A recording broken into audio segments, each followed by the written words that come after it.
BRS party లీడర్లల్లా ఎవరు యాక్టివ్గా ఉన్నారు అని చూస్తే ఇంతో కొంత ఎమ్మెల్సీ కవితనే ఉన్నట్టు కొడుతున్నది. ఏడ చూసినా తానే కనిపిస్తున్నది. ధర్నాలు చేస్తున్నది. కాంగ్రెస్ వాళ్ళకు దడ విట్టిస్తామంటున్నది. పింకు బుక్ అంటున్నది. పీకేను విమర్శిస్తున్నది. ఏం చేసైనా వార్తలలో ఉండాలి అనుకున్నదేమో చిత్ర విచిత్రమైన పనులు చేస్తున్నది. అది తెలుసుకొని ఇప్పుడు ఏం చేసింది కవిత అనే కదా మీరు అడిగేది. నేను చెప్పాను కానీ మీరే చూడండి రబ్బా.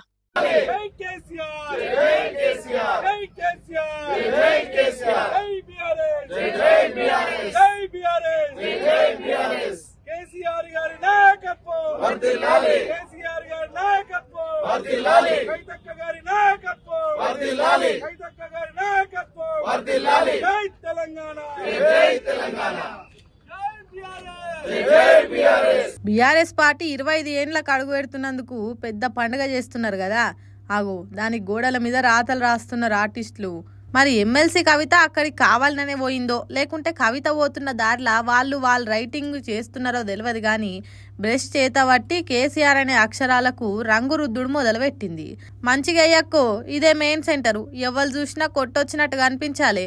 మళ్ళా నువ్వు రాస్తున్నది మన పార్టీ పెద్ద కేసీఆర్ పేరు కాబట్టి మంచి రంగేయి అన్నట్టు చూస్తున్నారు గులాబీ పార్టీ కార్యకర్తలు. కవిత రంగేస్తుంటే కడుమోళ్ళు కేసీఆర్ కు జేజేలు కొట్టిండ్రు. ఆ నినాదాలు కవితకు నచ్చలేదేమో. తానే ఏమని స్లోగన్స్ ఇచ్చిందో చూడుండ్రి.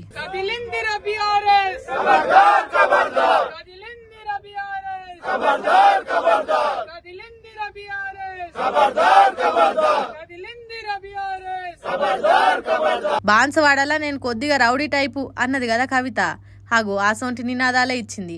కాంగ్రెస్ పార్టీకి కడమ పార్టీలకు ఖబర్దార్ ఖబర్దార్ అన్నట్టు డేంజర్ హెచ్చరికలు చేసే నినాదాలు ఇచ్చింది. ఇక ఒక్క అక్షరానికి రంగేసినాక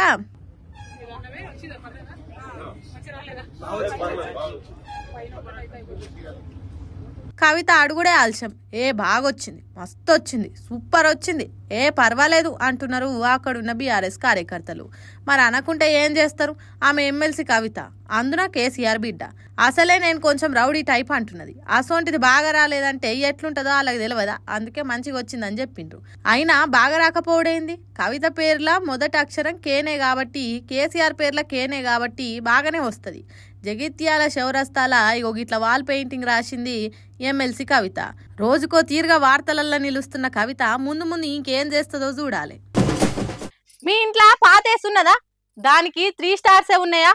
కరెంటు బాగా ఖర్చు బిల్లులు ఎక్కువ వస్తున్నదా? అయితే ఈ వార్త మీకోసమే. సెంటర్ సర్కారు మీ అసొంటోళ్ళ కోసమో కొత్త ఆలోచన చేసింది. మీ అసొంటోళ్ళు ఓ కొత్త ఏసీ కొనుక్కునే ఉపాయం చేసింది. ఉన్నదాంతోనే ఏగలేకపోతున్నాం, ఇంకోటి ఏం చేయాలి అంటారా? అప్పుడే తొందర పడకుండ్రి. ఈ వార్త మొత్తం వింటే మీకు కొత్త ఏసీ ఎట్లొస్తుంది అనేది తెలుస్తుంది. నుండ్రి. పాతది రోత కొత్తది మోజు అన్నట్టు పాత ఏసీలకు కాలం చెల్లే రోజులు వచ్చినాయి. పాత ఏసీలు చేయబట్టి దేశంలో కరెంటు బొచ్చడు ఖర్చు అవుతున్నది. వాటిని వాడేటోళ్లకు శాతాడంత కరెంటు బిల్లులు వస్తున్నాయి. పవర్ గిడ్డుల మీద భారం ఎక్కువ అవుతున్నది. ఆ కరెంటు తయారయ్యేటానికి టన్నుల కొద్ది బొగ్గును మండిస్తున్నారు. దాంట్లో వచ్చే పొగతోని వాతావరణం ఖరాబ్ అవుతున్నది. ఇట్లనే చూసుకుంటా పోతే కొన్నేళ్లలో భూమి మీద మనిషి అనేటోడు ఉండడు. అందుకోసమే పాత ఏసీలను పక్కకు వారేయాలి అనే ఉపాయం వేసిందట మోడీ సర్కారు. 3 స్టార్లున్న ఏసీ కరెంటుని ఎక్కువ ఖర్చు చేస్తుంది కాబట్టి తక్కువ కరెంటు గాలే 5 సుక్కల ఏసీని వాడేటట్టు చేస్తుందట. దానికోసం మీ పాత 3 స్టార్ల ఏసీని రీసైక్లర్ సెంటర్లు ఇస్తే వాళ్ళు దానికి ఓ సర్టిఫికేట్ ఇస్తారట. దాన్ని మీరు కొత్తగా ఏసీ కొనే కాడిస్తే 5 స్టార్ల ఏసీని 60% తక్కువ రేటుకి ఇస్తారట. దానికి మనకే ఖర్చు పెరుగుతుంది. కొత్త దానికోసం పైసలు ఎందుకు ఖర్చు పెట్టాలి అనుకుంటున్నారా? కానీ అట్లా చేస్తే 5 స్టార్ ఏసీ వల్ల ప్రతి సంవత్సరం మీరు 6500 కరెంటు బిల్లు తక్కువ వస్తుందట. అంతేకాదు మీరు సర్కార్ చెప్పినట్టు ఈ కొత్త ఏసీల పథకంలోకి వచ్చి కరెంట్ ఆదా చేసే పనిని చేస్తున్నారు కాబట్టి వచ్చిన బిల్లుల కరెంటు డిపార్ట్మెంట్ వాళ్ళు ఇంకొంచెం తక్కువ చేస్తారట. కాబట్టి కేంద్ర ప్రభుత్వం పెట్టిన ఈ పథకం పాత ఏసీలు ఉన్నోళ్ళకి మేలే చేస్తారు తప్ప వాళ్ళ మీద భారం పడనియదట. అయితే పాత ఏసీ అన్నారు కదా అని ఖరాబ్ అయినది మూలకు పడ్డది తీసుకుపోయి ఇస్తామంటే కుదరదట. మీరు రీసైక్లర్ సెంటర్కు తీసుకుపోయే నాటికి అది మంచిగా పనిచేస్తుండాలన్నట. ఇంకోటి ఏంటంటే బ్లూ స్టారు, ఓలాసు, ఎల్జీ అసొంటి పెద్ద పెద్ద కంపెనీ ఏసీలకే ఇది వర్తిస్తుందట.